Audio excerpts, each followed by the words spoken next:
अंगद सबसे युवा है। अब एक बात समझ लें कि समाज में जो बूढ़े लोग हैं,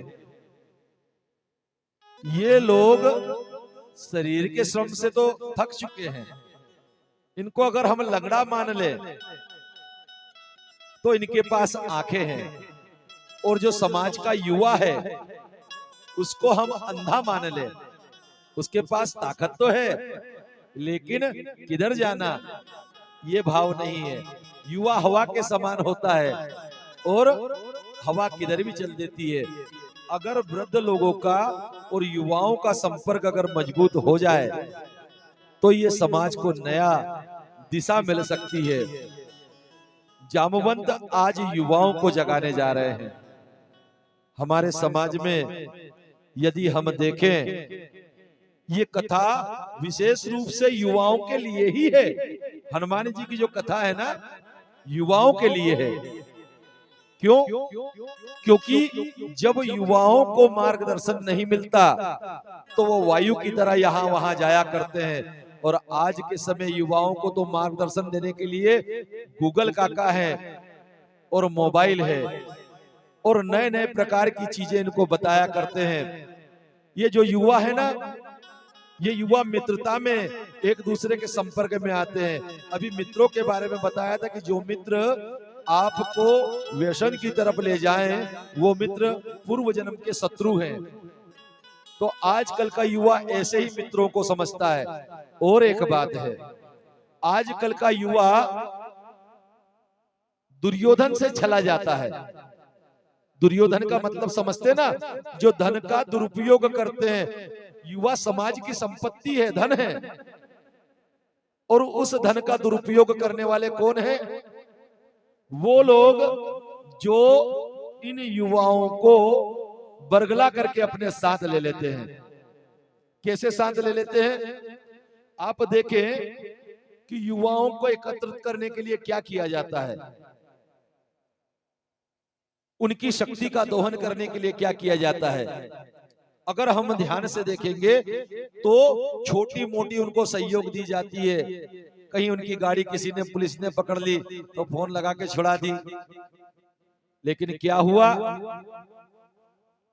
वो युवा जो है ठीक वैसा ही बन जाता है जैसा कर्ण बन गया था दुर्योधन के साथ। कर्ण जिंदगी भर दासी पुत्र था, दास ही रहा।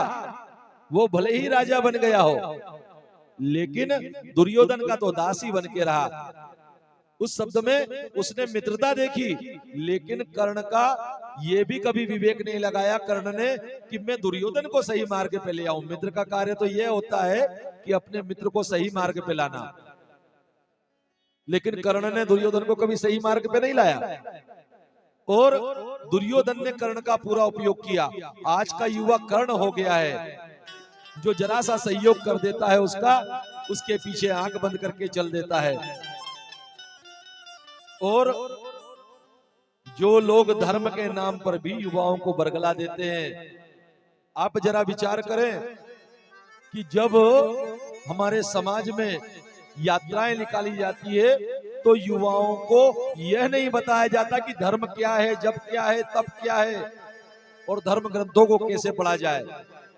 उनको उन यात्राओं में केवल नृत्य करना सिखाया जाता है, केवल नाचना सिखाया जाता है।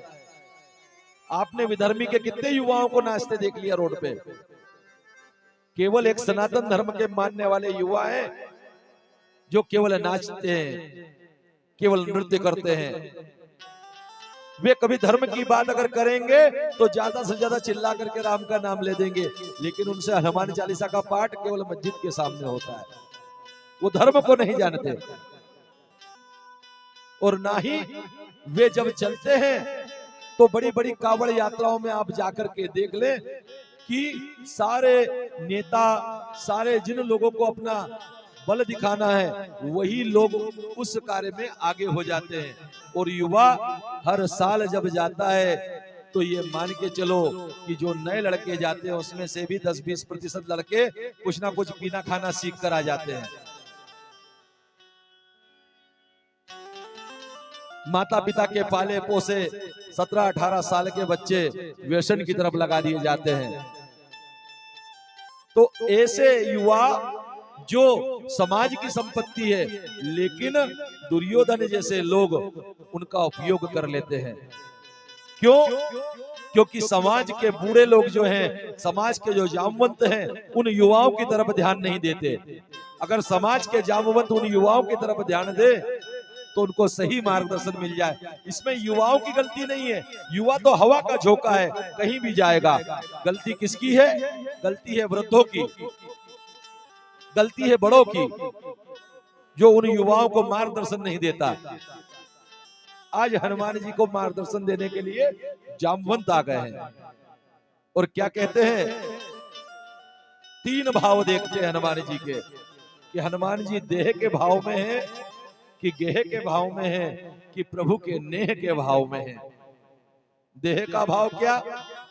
देह का भाव कहते हैं, कवन सो काज कठिन जग माही, जो नहीं होई तात तुम पाही। ऐसा कौन सा काम है हनुमान जी जो तुमसे नहीं होता, जो काम तुम नहीं कर सकते? तो जब देखा कि हनुमान जी महाराज मौन और शांत भाव से बैठे हैं, तो वो समझ गए जो शरीर के भाव में रहता है उससे कहें अगर, अरे भैया तू क्या नहीं कर सकता, तू तो पहलवान है, ये काम कर लेगा। तो जो शरीर के भाव में बैठा हुआ है वो उस बात को सुनकर के देश में आएगा और कार्य कर लेगा। लेकिन दूसरा भाव होता है गेह का। पहला भाव देह का, दूसरा भाव गेह का। अब गेह का भाव कैसा होता है? तो नाम लिया, पवन तने बल पवन समाना, बुद्धि विवेक विज्ञान निधाना। हे हनुमान जी, तुम्हारा बल तो अपने पिता के समान है और तुम बुद्धि में, विवेक में और विज्ञान में सागर हो। लेकिन हनुमान जी कैसे बैठे रहे? शांत। आदमी से ये कहो कि अरे यार तू तो पहलवान है, ये काम कर लेगा, या तो शरीर के भाव में है तो वो फटाफट करने लग जाएगा, और यदि दूसरे भाव में है, अरे यार तू तो, तेरे पिताजी की, जब से मैं देखता हूँ तेरा पिताजी भी बलवान है, तू भी बलवान है, तू कर सकता है। पिताजी का नाम लिया तो भी ताकत आ जाती है। लेकिन हनुमान जी शांत रहे। तीसरा नाम लिया, क्या कहते हैं? राम काज लगी तव अवतारा, सुन कहीं भयहु पर्वतारा। राम काज लगी तव अवतारा, सुनत ही भयहु पर्वतारा। राम काज लगी तव अवतारा, सुनत ही भयहु पर्वतारा। राम काज लगी तव अवतारा, सुनत ही भयहु पर्वत